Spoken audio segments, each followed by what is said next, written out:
देखिए साथियों, आप जो नियंत्रित नहीं कर सकते उसके बारे में चिंता करने के बजाय अपनी ऊर्जा को उस चीज़ में स्थानांतरित करें जो आप बना सकते हैं। खुद को स्वीकार करें, खुद से प्यार करें और आगे बढ़ते रहें। आज दोस्तों 30 अप्रैल है और 30 अप्रैल 2022 के जितने भी करंट अफेयर्स के इंपॉर्टेंट क्वेश्चन हैं सारे इस वीडियो में कवर करेंगे। सभी को गुड मॉर्निंग, कैसे हैं आप सभी। और ये जो करंट अफेयर्स साथियों आप सबको पता है कि हर एग्ज़ाम के लिए काफ़ी महत्वपूर्ण होता है, चाहे आप किसी भी एग्ज़ाम की तैयारी कर रहे हों। तो वीडियो में अंत तक बने रहिएगा। किसी भी एग्ज़ाम की प्रिपरेशन कर रहे हैं साथियों आप, और all in one current affairs होता है साथियों। जैसे कि आपको पता है कि जितने भी मैं क्वेश्चन कराता हूँ सारे के सारे क्वेश्चन साथियों हर एग्ज़ाम के लिए इंपॉर्टेंट होता है। एक्स्ट्रा फैक्ट बताता हूँ, रिवीजन कराता हूँ, ठीक है। वीडियो में अंत तक बने रहिए। देखिए आपके लिए तो साथियों बता दें, काफ़ी ज़बरदस्त न्यूज़ और खुशखबरी है। अगर आप साथियों एसएससी, बैंक या फिर किसी भी एग्ज़ाम के लिए प्रिपेयर कर रहे हैं तो खुश हो जाइए। ऑन पॉपुलर डिमांड जो है दोस्तों, अनअकैडमी ने एक्सटेंड कर दिया है ऑफ़र को। अनलॉक 20 ऑफ़र को आपने बिल्कुल सही सुना। अगर आप मेरा कूपन कोड यूज़ करेंगे दोस्तों, ऑनलाइन स्टडी पॉइंट को स्मॉल लेटर में, ठीक है, बिना किसी स्पेस के ऐसे आप ये टाइप करेंगे तो आपको जो है एक्स्ट्रा बेनिफिट मिलने वाला है, 20% ऑफ मिलने वाला है, ठीक है, अनअकैडमी सब्सक्रिप्शन पर। और अनअकैडमी दोस्तों सब्सक्रिप्शन के परचेस करने पर आपको काफ़ी सारे बेनिफिट्स मिलेंगे, जैसे कि लाइव क्लासेस आपको मिलेगी डायरेक्ट। इसके अलावा आपको यहाँ पर इंटरेक्टिव लाइव क्लासेस होंगी, 24/7 डाउट सॉल्विंग क्लास होगी, पर्सनलाइज्ड एकेडमिक काउंसलिंग होगी, लॉट्स ऑफ आपको लाइव टेस्ट क्विज मिलेगा और स्ट्रक्चर्ड पीडीएफ वगैरह और रिवीजन पर्पस के लिए मिलेगा आपको। इससे बेहतर मौका दोस्तों कभी नहीं मिलेगा सब्सक्रिप्शन लेने का। तो आज ही जाओ और सब्सक्रिप्शन लो, कूपन कोड हमारा यूज़ करना है आपको, ऑनलाइन स्टडी पॉइंट को, ठीक है। और देखिए साथियों, इसके अलावा आपको बता दें आईआईटी जेई के नीट की अगर आप तैयारी कर रहे हैं तो नीट के लिए भी काफ़ी अच्छा है, ठीक है। नीट जेई एस्पिरेंट के लिए 8 से 12th के लिए स्टूडेंट, उसके लिए भी काफ़ी अच्छा जो है आपके लिए ऑफ़र है 45 डेज का। तो ये ऑफ़र आप बिल्कुल मत जाने, जिससे कम प्राइस में आपको कहीं नहीं मिलेगा साथियों, ठीक है। ये ध्यान दीजिएगा आप, ठीक है। तो 299 रुपीज़ में अगर आप कूपन कोड यूज़ करेंगे ऑनलाइन स्टडी पॉइंट तो आपको जो है 20% कॉम मिलेगा। ज़रूर से ज़रूर इसको कोर्स को परचेज़ करें। चलिए अब रिवीजन करते हैं हमारा। देखिए यहाँ पर 29 अप्रैल होगा, ठीक है, 29 अप्रैल का करंट अफेयर्स। हाल ही में एल्वेरो ब्रिटो का निधन हो गया है। वह कौन थी? पूर्व भारतीय हॉकी खिलाड़ी। हाल ही में 19 लाख करोड़ रुपए के एम कैप तक पहुंचने वाली पहली भारतीय कंपनी कौन बनी? रिलायंस इंडस्ट्रीज। हाल ही में 2022-23 के लिए नेस्कॉम का चेयरपर्सन किसको नियुक्त किया गया? कृष्णन रामानुजम को। और हाल ही में विश्व स्टेशनरी दिवस कब मनाया? 27 अप्रैल। हाल ही में टाटा डिजिटल के अध्यक्ष रूप में कार्यभार किसने संभाला? एन चंद्रशेखरन। हाल ही में 21वें वर्ल्ड कांग्रेस ऑफ अकाउंट्स 2022 की मेजबानी कौन सा देश करेगा? भारत। और हाल ही में भारत का पहला वैक्यूम आधारित रिसीवर अपनाने वाला शहर कौन बना है? आगरा बना है। हाल ही में दुनिया का सबसे बड़ा साइबर अपराध की मेजबानी कौन करेगा? एस्टोनिया।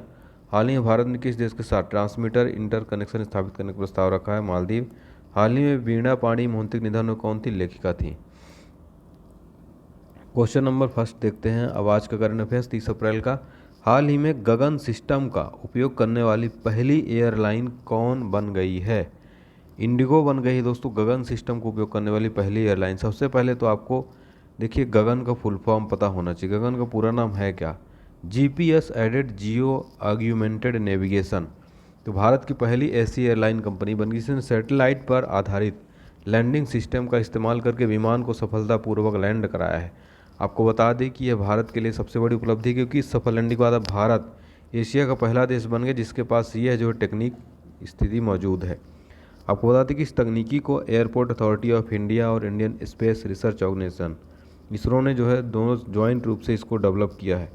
इस तकनीकी से क्या प्रॉफिट होगा? गगन की अब हेल्प से दोस्तों एयरक्राफ्ट जो है उन एयरपोर्ट पर भी लैंड कर सकेगा जहां महंगा लैंडिंग सिस्टम मौजूद नहीं लगा है। तो ये बहुत अच्छी बात है अपने इंडिया के लिए। भारत का पहला ऐसा एयरलाइन कौन बन गया? इंडिगो कंपनी बन गई है। जीपीएस एडेड जियो ऑग्यूमेंटेड नेविगेशन चर्चा में है, फुल फॉर्म एग्जाम पूछ सकता है। इंडिगो भारतीय एयरलाइनों में से एक है जो हमेशा लगभग 1500 उड़ानें संचालित करती है। अच्छा है, इंडिगो चर्चा में है। इसका मुख्यालय पूछ लिया आपसे कहाँ पर है, तो गुरुग्राम हरियाणा के अंदर स्थित है।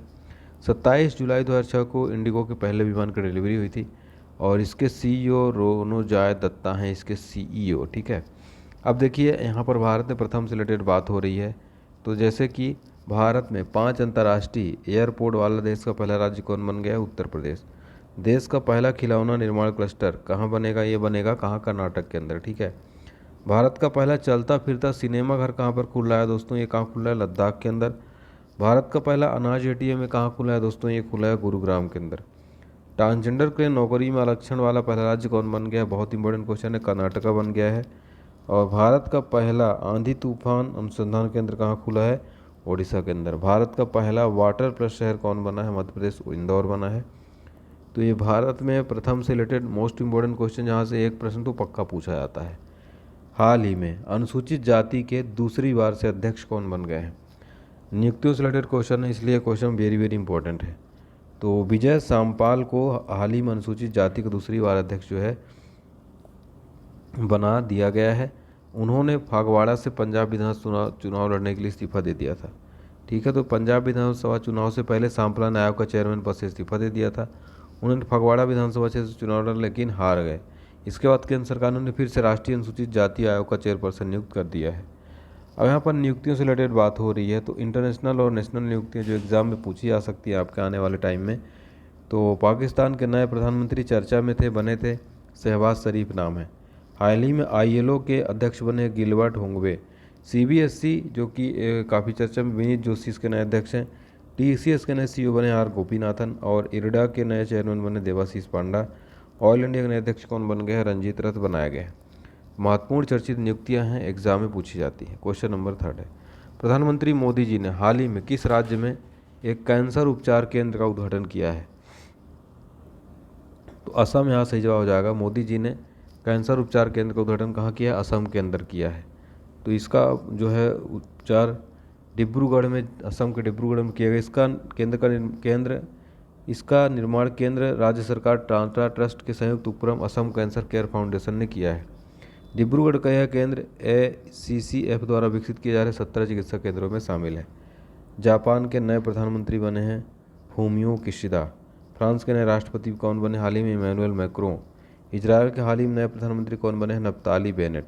हाल ही में आयरलैंड के नए प्रधानमंत्री कौन बने हैं? Michael Martin. हाल ही में तंजानिया की पहली महिला राष्ट्रपति कौन बनी? Samia Suluhu. और हाल ही में विश्व की सबसे युवा प्रधानमंत्री कौन बनी है? सना मारिन बनी है। इटली के नए प्रधानमंत्री कौन बने? मारियो द्रागी बने हैं। इंपॉर्टेंट क्वेश्चन है। क्वेश्चन नंबर 4, हाल ही में किस राज्य सरकार की योजना विभाग ई प्रपोजल सिस्टम की पहल ने WSIS फोरम पुरस्कार 2022 जीता है? मेघालय सरकार ने दोस्तों ये जीता है, ई प्रपोजल सिस्टम ने। ठीक है, मेघालय इंटरप्राइज आर्किटेक्चर एक हिस्सा है जो राज्य के सभी सरकारी विभागों में फाइलों के 75% भौतिक कार्य को समाप्त करता है। भूटान का सर्वोच्च सम्मान हाल ही में मोदी जी को मिला है। नेताजी पुरस्कार 2022 हाल ही में शिंजो आबे को मिला है।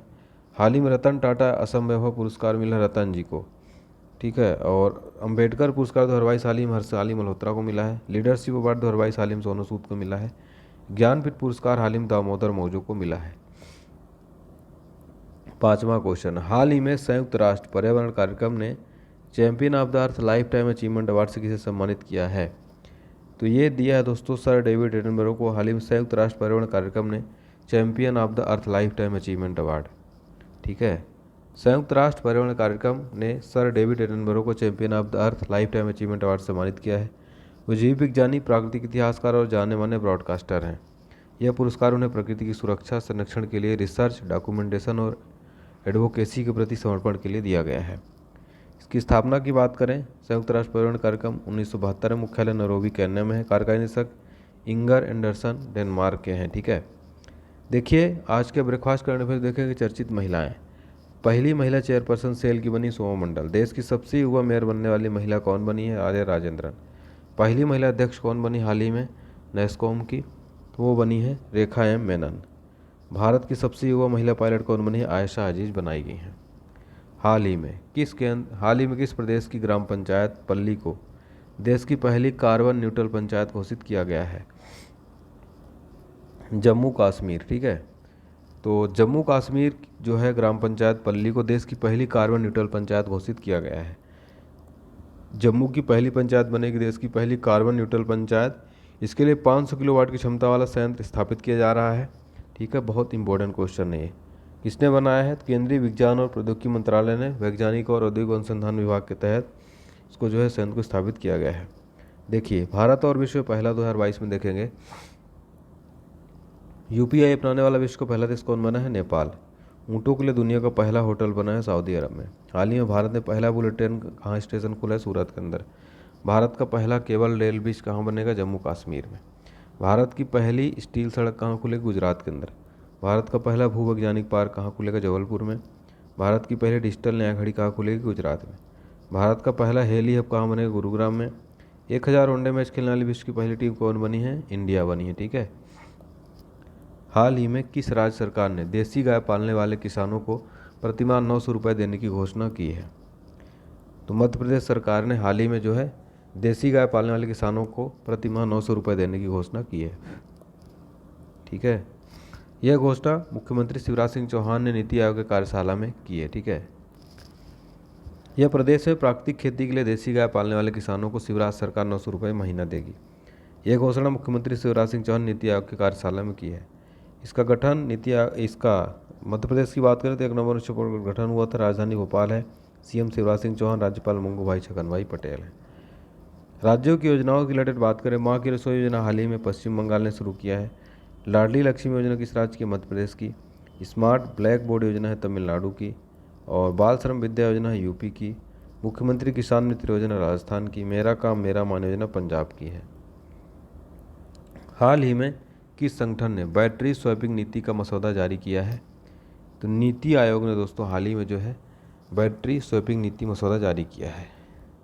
ठीक है। तो एक मसौदा बैटरी स्वैपिंग नीति जारी की। इस नीति के तहत पहले चरण में बैटरी स्वैपिंग नेटवर्क के विकास के लिए 40 लाख से अधिक आबादी वाले सभी महानगरीय शहरों को प्राथमिकता दी जाएगी। बैटरी स्वैपिंग जिसमें चार्ज की गई बैटरी को डिस्चार्ज बैटरी से आदान प्रदान करना है। ठीक है।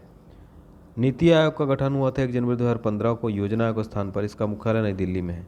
अध्यक्ष इसके मोदी जी भारत प्रधानमंत्री होते हैं। उपाध्यक्ष सुमन बेरी भी हाल ही में बने हैं। सीईओ भी अमिताभ कांत है। ठीक है। सबसे इंपॉर्टेंट सुमन बेरी भी हाल ही में बनाए गए हैं। क्वेश्चन नंबर 9, हाल ही में Laureus sportsman of the year 2022 पुरस्कार किसने जीता है? मैक्स वर्स्टप्पन ने जीता है हाल ही में। ठीक है। तो चैंपियन मैक्स वर्स्टप्पन को 2022 Laureus sportsman of the year चुना गया है, जबकि जमैका की Olympic sprinter Elaine Thompson Herah को Laureus sport women of the year चुना गया है। अभी हाल ही में देखिए सैयद मुश्ताक ट्रॉफी किसने जीता है? तमिलनाडु ने। और विजय हजारे ट्रॉफी हाल ही में जीता है हिमाचल प्रदेश ने। अंडर 19 एशिया कप 2021 जीता है भारत ने। फार्मूला जिसमें 1 वर्ल्ड चैंपियनशिप जीता है मैक्स वर्स्टप्पन ने। हॉकी जूनियर विश्व कप जीता है अर्जेंटीना ने। विश्व शतरंज चैंपियनशिप जीता है मैग्नस कार्लसन ने। चैलेंजर ट्रॉफी जीता है इंडिया ए ने। हाल ही में किस राज्य ने 7 रोपवे परियोजनाओं के विकास के लिए समझौता ज्ञापन पर हस्ताक्षर किए हैं? तो हिमाचल प्रदेश ने ऐसा किया है। ठीक है। हिमाचल सरकार ने राज्य के कांगड़ा, कुल्लू, चंबा, सिरमौर और बिलासपुर जिलों में 7 रोपवे परियोजनाओं के विकास के लिए समझौता ज्ञापन पर हस्ताक्षर किए हैं। हिमाचल प्रदेश में अभिनव परिवहन समाधान के रूप में रोपवे के विकास के लिए रोपवे और rapid transport system development corporation HP limited और नेशनल हाईवे लॉजिस्टिक लिमिटेड के बीच हस्ताक्षर किया गया है। ठीक है। आज के एग्जाम लंच देखेंगे। ठीक है। देखिए उपकोष में कितने इलेक्ट्रॉन होते हैं? पी में 6 इलेक्ट्रॉन अधिकतम। अक्रिय गैसों में कितने मुक्त इलेक्ट्रॉन पाए जाते हैं? 0। अब तक कुल कितने तत्वों की खोज की जा चुकी है? 118। आधुनिक आवर्त सारणी खोज किसने की थी? मोजले ने। आधुनिक आवर्त सारणी में आवर्तक संख्या कितनी है? 7। आधुनिक आवर्त सारणी में तत्वों को किसके बढ़ते क्रम में रखा गया? परमाणु क्रमांक के। हाल ही में किस राज्य सरकार ने कॉस्मॉस मालाबारिकस परियोजना के लिए नीदरलैंड के साथ एमओयू पर हस्ताक्षर किए हैं? तो केरला के साथ ही हस्ताक्षर किया गया है। केरल और नीदरलैंड ने कॉस्मॉस मालाबारिकस परियोजना के लिए एक समझौता ज्ञापन पर हस्ताक्षर किए हैं। यह अध्ययन 18वीं शताब्दी में केरल में इतिहास में बेहतर समझ में योगदान देगा। ठीक है। हाल ही में international girls in ICT day 2022 का मनाया गया है। 28 अप्रैल को इंटरनेशनल गर्ल्स आईसीटी डे मनाया गया है। ठीक है। चलिए देखिए प्रतिवर्ष विश्व ब्रेल दिवस 4 जनवरी को मनाया। इसकी थीम थी सेव ओवर फ्यूचर। भारतीय प्रवासी दिवस 9 जनवरी को थीम थी आत्मनिर्भर भारत में योगदान। और अंतर्राष्ट्रीय शिक्षा दिवस 24 जनवरी को theme changing course transforming education. राष्ट्रीय पर्यटन दिवस 25 जनवरी थीम ग्रामीण और सामुदायिक केंद्रित पर्यटन। विश्व कुष्ठ दिवस 30 जनवरी थीम यूनाइटेड फॉर डिग्निटी। राष्ट्रीय युवा दिवस 12 जनवरी थीम, यह सब थीम इसकी देखिए यहाँ पर गलत है। अंतर्राष्ट्रीय प्रलय स्मरण दिवस 27 जनवरी थीम स्मृति गरिमा और न्याय। 28 जनवरी को डेटा गोपनीयता दिवस मनाया जाता है, प्राइवेसी मैटर। ठीक है। चलिए हाल ही में pharma and medical devices sector 2022 पर अंतर्राष्ट्रीय सम्मेलन का आयोजन किस शहर में किया गया है? नई दिल्ली के अंदर एक किया गया है, ठीक है, ध्यान रखिएगा। देखिए डिफेंस एक्सपो 2022 गांधीनगर गुजरात में होगा। विश्व पुलिस सम्मेलन 2022 दुबई के अंदर। वन ओशियन 2022 फ्रांस में होगा। सतत विकास 2022 नई दिल्ली के अंदर। इंडिया ग्लोबल फोरम 2022 बेंगलुरु के अंदर। राष्ट्रीय युवा संसद भवन में आयोजित किया जाएगा, ठीक है। हाल ही में कार्यस्थल पर सुरक्षा और स्वास्थ्य के लिए वैश्विक दिवस कब मनाया गया? 28 अप्रैल को ये मनाया गया है, ठीक है। चलिए चलिए देखते हैं आज के परीक्षा मंत्र में। चीन का शोक किस नदी को कहा जाता है? हांगो को। 1971 से पूर्व बांग्लादेश किस नाम जाना जाता था? पूर्वी पाकिस्तान। आराकान योमा पर्वत कहाँ स्थित है? म्यांमार में। ईरान की अग्निपूजक जाति क्या नाम है? जोरास्ट्री। एशिया और यूरोप देश स्थित में कौन से देश है? रूस और तुर्की। एशिया यूरोप का सम्मिलित नाम क्या है? यूरेशिया। एशिया का सबसे गर्म नगर कौन सा है? जैकोबाबाद पाकिस्तान। और एशिया का सबसे गर्म स्थान जैकोबाबाद पाकिस्तान है, ठीक है। चलिए आज का सवाल है, हाल ही में 21वां वर्ल्ड कांग्रेस ऑफ अकाउंट्स 2022 की मेजबानी कौन सा देश करेगा? ये बताइए फटाफट से, और वीडियो को प्लीज़ लाइक करें, चैनल को सब्सक्राइब करें। मिलते हैं नेक्स्ट वीडियो में। स्वस्थ रहिए, व्यस्त रहिए, मस्त रहिए। जय हिंद, जय Bharat, take care, bye bye.